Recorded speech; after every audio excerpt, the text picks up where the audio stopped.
आपण जेव्हा एखादी नवीन गाडी खरेदी करतो का तुम्हाला माहिती आहे आपण त्याची पूजा करतो आणि पूजा करते वेळी ना आपण त्याच्या चाकाखाली लिंबू ठेवतो म्हणजे लिंबूवरून गाडी जाते त्यामुळे तो पूजा सफल झाली.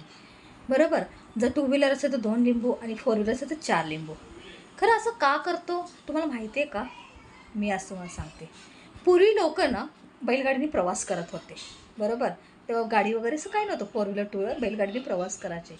तेव्हा हे लिंबू ना ते बैलाच्या पायाखाली तुडवायला द्यायचे त्याच्यामुळे काय व्हायचं समजा तो बैल जेव्हा चालतो इथे तिथे माती दगड वगैरे काय असेल काटे बिटे त्याच्या पायाला टोचतात.